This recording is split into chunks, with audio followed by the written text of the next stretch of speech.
Hi guys, I am Karthi. Welcome to our new channel, Literature in My View Karthi. And my English may be in Tamil accent because Tamil is my mother tongue. So if you feel my video is more longer, just modify your setting, change the playback speed. The same video is also posted in Tamil language also. I will give that link in description also. If you want means make a check of it. I'm actually not good in English and this is my first video in this new channel. So sorry if I made any mistakes. And today's topic is After Great Pain, a Formal Feeling Comes, written by Emily Dickinson. Emily Dickinson, she is an American poetess and her life period is between 1830s to 1886 and she is unmarried. In her life period, she met with lot of depressions and suppression. Throughout her life, she fought long for her recognition as a poet, but she succeeded in that only after her death. She had written around 1800 poems but not published. Only after her death, those poems are found out in her cupboards and various places around her room and then published. Usually, the first line of her poems are named as title because she didn't put any title for her poems. The biography of Emily Dickinson is taken as movie and the trailer of that movie is free on YouTube.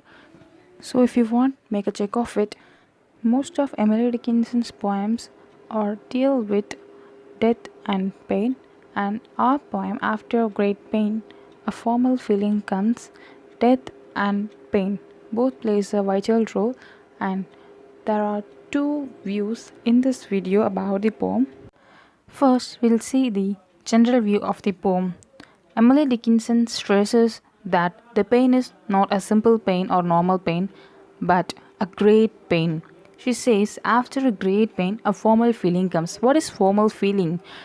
In general, formal feeling is a type of calmness, some formality in behavior.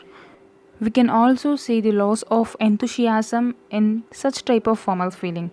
And in the second line itself, she proves that the nerves sit ceremonious like tombs, which in the sense the man who experienced the great pain became calm and lost his enthusiasm, and his stiff heart questions him, was it he that bore? This question itself proves that the pain he experienced is not happened before to him. And the fourth line of the first stanza, yesterday or centuries before. This is a twisty phrase because there is a lot of difference between yesterday and centuries. Saying this phrase, Emily Dickinson universalizes the feeling, the formal feeling that appears after a great pain for every man, from the past to the present. This is in my view, but there are a lot of interpretation that Emily Dickinson actually mean he to Jesus Christ. After experiencing the great pain, the man's feet becomes mechanical go round a wooden way, which make the sense that the man have no more excitement of life and he became very tired. And ultimately, he is not leading his life by himself but controlled by somebody or moving without any interest, and his heart becomes quartz, which is very hard. So, such great pain will result in the hard heart of a man. In the next stanza, she says that that state of the man could be explained by him only if he outlived that situation. She also given an similar example of a freezing person who could recollect his experience of first chill, then stupor, and then letting go. These type of feelings could be explained by him only if he is alive. Likewise, a person who experienced great pain could be able to say about his state only if he is alive after such great situation. As I said previously, Emily Dickinson had met with a lot of troubles and depression in her life, and these are all maybe her own experiences. And coming to our second view, it is my view about the poem. Fine, before getting into my view, I just want you all to change your mindset about the poem.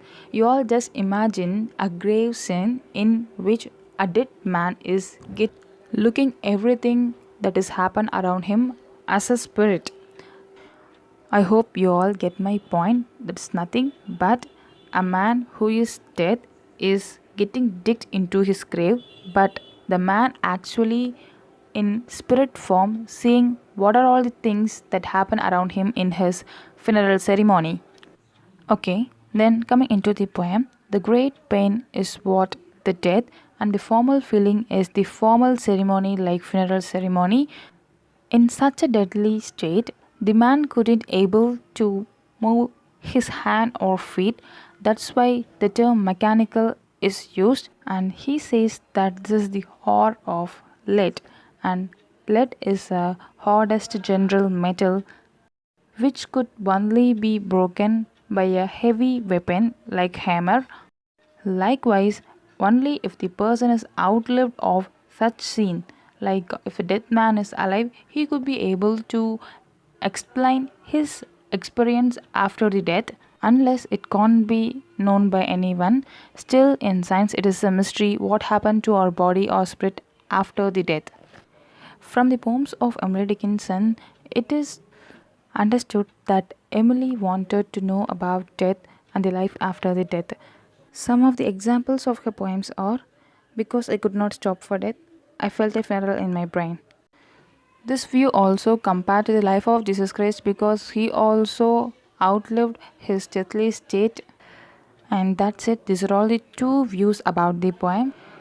In brief, after experiencing a great pain, a man will get a formal feeling, his nerves sit ceremonious, and his heart becomes stiff, his feet becomes mechanical, which mean he became tired, uncontrollable of his life, and only if he is outlived of that situation, he is able to explain his experience.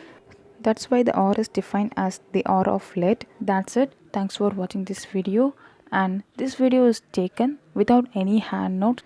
And that's the reason for a lot of cracks in this video. Sorry for that. If you have any doubt or any mistake, just comment that so that I'll try to rectify my mistake. Thank you.